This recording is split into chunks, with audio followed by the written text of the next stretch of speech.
नमस्कार दोस्तों, welcome to my channel. आज हम जिस टॉपिक पे बात करने वाले हैं, वो टॉपिक बांग्लादेश की बैंड बजाने से जुड़ा हुआ है। बैंड बजाने से जुड़ा हुआ है। तो इस टॉपिक को लास्ट तक इस वीडियो को देखना और उसके बाद अपने सुझाव भी देते हुए जाना और चैनल को सब्सक्राइब ज़रूर करना। तो गाइस बंगाल गवर्नमेंट ने सरकार सत्ता में आते ही ऐसे-ऐसे डिसीजंस लेने शुरू कर दिए हैं कि आप भी माथा पकड़ के बैठ जाओगे कि इतना तो नहीं सोचा था भाई, इतना नहीं सोचा था हमने। अभी क्या हो रहा है कि जैसे लैंड अलॉटमेंट से सेंटर को लैंड अलॉटमेंट कर दी, उसके बाद आपका बीएसएफ को वहाँ पे रुकने के लिए बोल दिया 20 जून तक। एंड बहुत सारे मेजर डिसीजंस हैं जो बांग्लादेश और म्यांमार बॉर्डर से रिलेटेड हैं, जिसके बारे में मैं आपको आगे बताऊँगा, जिसकी वजह से बांग्लादेश म्यांमार बॉर्डर पे हाई अलर्ट भी चल रहा है। क्योंकि Bangladesh is opposing everything which West Bengal government जो भी डिसीजन ले रही है, वो हर चीज़ को अपोज़ कर रहा है। बांग्लादेश में प्रदर्शन हो रहे हैं और ऐसा भी सुनने में आया है कि बांग्लादेश जो कर रहा है उसकी वजह से मे बी शायद बांग्लादेश में आने वाले टाइम में कुछ एक्शन हो सकता है।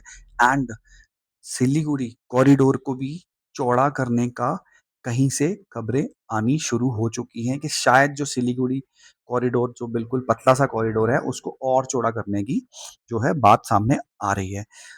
सबसे पहले बीएसएफ ने गवर्नमेंट ने बंगाल गवर्नमेंट ने सबसे पहले अपनी जो लैंड देने का डिसीजन लिया, जो सेंटर को बीएसएफ को 45 डेज के अंदर उनको ये रेडी करके इस पे अपना काम शुरू कर देना है, अपना ड्यूटी वाला मतलब आप चलो भाई स्टार्ट कर दो ड्यूटी।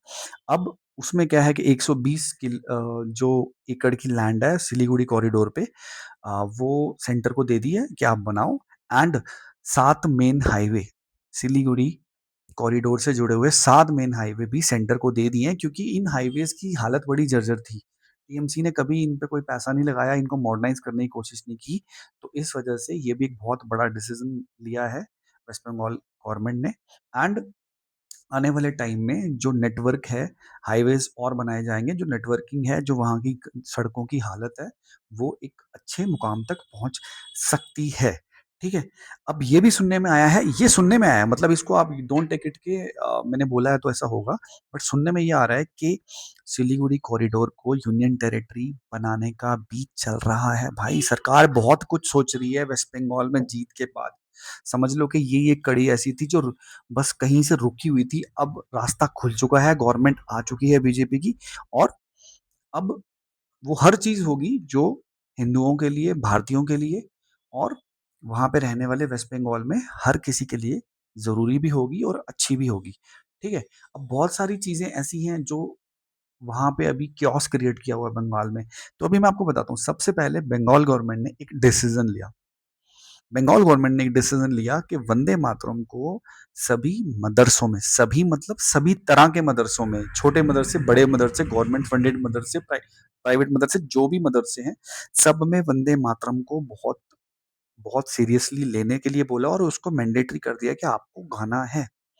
अब इसको ये करते ही बहुत सारे लोगों के पेट में खुजली हो गई है।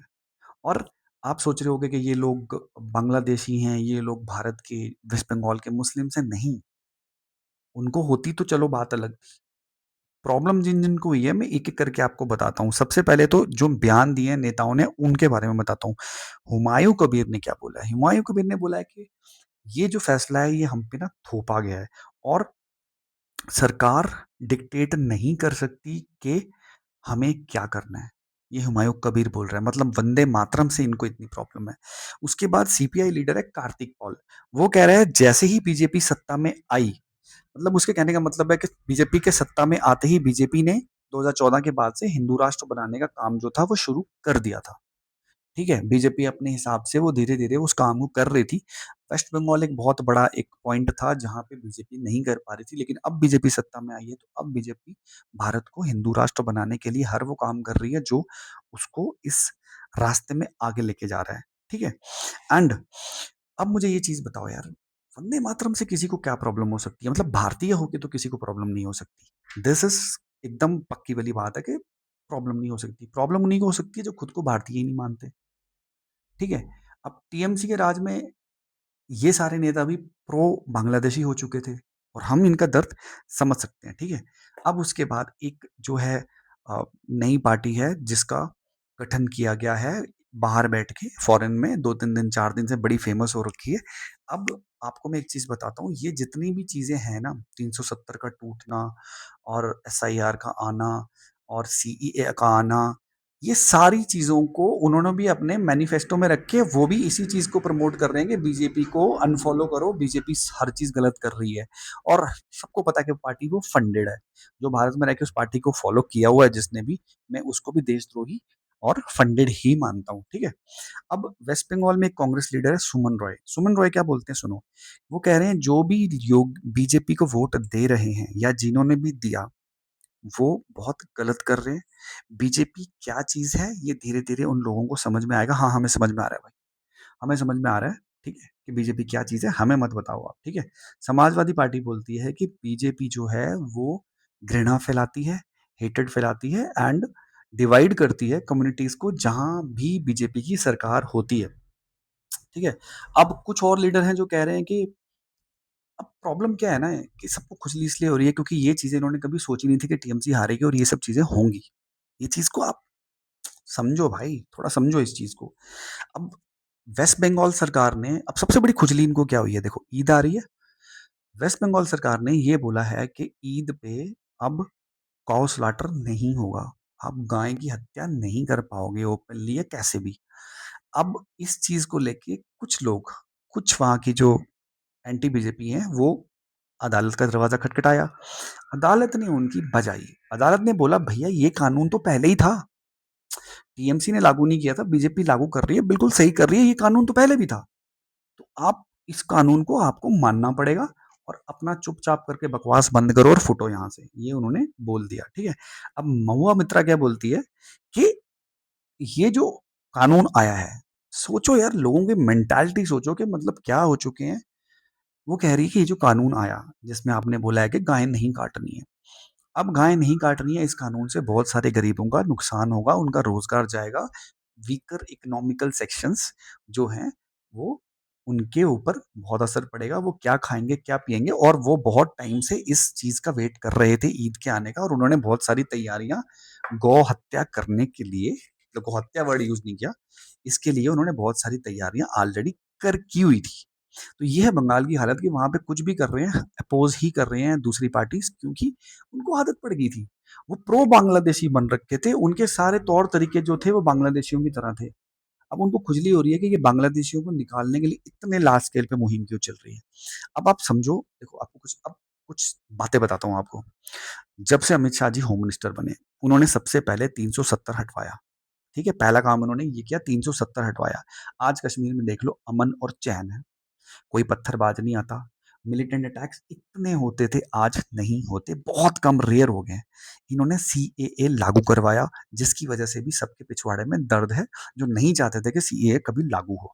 नक्सलवाद हटाने का उन्होंने एक वादा किया था मार्च तक का, और लगभग सारे भारत से नक्सलवाद खत्म हो चुका है। बड़े-बड़े लीडर जो हैं खुद को सरेंडर कर चुके हैं और अब ज़्यादा कुछ बचा नहीं है नक्सलवाद में, ठीक है? और नॉर्थ ईस्ट की इंसर्जेंसी जो थी, वो भी हटाने के लिए इन्होंने बहुत सारे प्रयास किए और वो भी अब बहुत कम रह गई है। उसको भी अब आप ना के बराबर कह सकते हो। नॉर्थ ईस्ट में जो इनकी इंसर्जेंसी वगैरह चला करती थी, बाहर से आया करते थे कुकी-वुकी वो सब, ठीक है?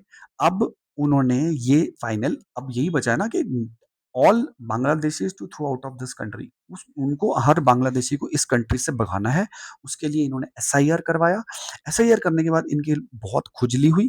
अब धीरे-धीरे सबको निकाला जा रहा है, वोटर लिस्ट से नाम काटे जा रहे हैं जो फर्जी वोट होते थे, और अब थोड़ा-सा ट्रांसपेरेंट चीज़ें हो रही हैं। इलेक्शंस हों या अ, मतलब बहुत सारी चीज़ें अब ट्रांसपेरेंट हो जाएँगी आने वाले टाइम पे। ठीक है? अभी रेलवे स्टेशन भरे पड़े हैं, इनके पिछवाड़े में लात मार-मार के हर स्टेट से इनको निकाला जा रहा है, और बाकी स्टेट वालों को मैं बोलूँगा कि भाई आप ध्यान रखना, आपके यहाँ पे कोई नया बंदा आके अगर सेटल होता है तो आप ज़रूर आधार वगैरह और उसकी पूरी कुंडली चेक करना कि ये बांग्लादेशी तो नहीं है, क्योंकि ये वहाँ एक जगह से निकल के दूसरी जगह जाने की तैयारी कर रहे हैं और ये ज़रूर आपके आस-पास आके कहीं सेटल होंगे। तो सरकार की हेल्प करनी है आपको, सरकार की जितनी एफर्ट्स हैं उसको वेस्ट नहीं जाने देना है। ठीक है? इतना सरकार करे, एक स्टेट से निकल के दूसरे स्टेट में अगर चले जाएँ, आपके आस-पास आके बस्तियाँ बसा लें और आप उनको चंद पैसों के लिए किराए पे घर दे दें, तो भाई इतना सरकार जो कर रही है, वो कोई फ़ायदा नहीं है ना। ये भी एक चीज़ है। अब कुछ न्यूज़ जो है लेटेस्ट जो बंगाल से अब आ रही हैं, बंगाल सरकार जो है उनके माध्यम से ये पता चला है, कुछ न्यूज़ मैं आपको बताता हूँ, 75,000 जो हैं, जो पैरामिलिट्री के जो बंदे वहाँ पे डिप्लॉयड थे, उनमें से बाकी चले जाएँगे 75,000 20 जून तक बंगाल में रहेंगे। उसका रीज़न बताता हूँ क्यों है। वो इसलिए बंगाल में रहेंगे क्योंकि बंगाल से बहुत सारे लार्ज स्केल पे इनके पिछवाड़े पे लात मार-मार के बांग्लादेशियों को, इमिग्रेंट्स को भगाया जा रहा है। और जो भारत में भी बहुत सारे जो स्टेटों से मार-मार के इनको भगाया जा रहा है, जाएँगे तो ये वेस्ट बंगाल के रास्ते से ना। तो वेस्ट बंगाल के रास्ते से जब जाएँगे, पूरे इंडिया के मिलिटेंट जितने भी बांग्लादेशियों को मार-मार के भगाया जाएगा, तो वहाँ पे अनरेस्ट ना फैले, इसके लिए 75,000 जो थी पैरामिलिट्री फोर्सेस वालों को वहाँ पे अ, डिप्लॉय किया जाएगा, ताकि इनके पिछवाड़े में अच्छे से लात मार के भगाया जाए, ऐसे ना छोड़ा जाए इनको, नॉर्मल ना छोड़ा जाए, ठीक है? उसके बाद शुभेंदु अधिकारी जी दिल्ली में हैं। दिल्ली में वो बहुत सारी ऐसी चीज़ें कर रहे हैं, बहुत सारे बड़े-बड़े डिसीज़न्स के लिए उनको बुलाया गया है और सेंटर के साथ मिलके आने वाले टाइम पे बहुत सारी इनकी प्लानिंग जो है बांग्लादेशियों के अगेंस्ट में और बंगाल के अच्छे के लिए, उसके लिए ये अपना काम करने वहाँ से इंस्ट्रक्शंस लेने, डिस्कशन करने गए हुए हैं, ठीक है? और अब बंगाल में एक नया कानून पारित हुआ है और सबसे इम्पोर्टेंट बहुत अच्छा कानून पारित हुआ है। अब अगर कोई बांग्लादेशी किसी को मिले तो उसको पुलिस को नहीं देना है, उसपे कोई केस-वेस नहीं करना है, उसको सीधा बीएसएफ को हैंडओवर कर दो। बीएसएफ को हैंडओवर करने के बाद पिछवाड़े पे लात मार के बीएसएफ उसको निकालेगी, बीएसएफ अपने पास रखेगी और जब मौका मिलेगा बीएसएफ उसको निकाल देगी, ठीक है? अब उसके बाद एक बहुत बड़ा जो हिस्टोरिक डिसीजन बोलूँगा मैं उसको, वो क्या हुआ बंगाल में कि बंगाल में जितने भी मदरसों को फंड दिए जाते थे, ठीक है?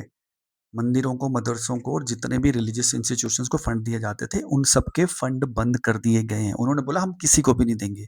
क्यों? क्योंकि वैसे भी गलत हो रहा था।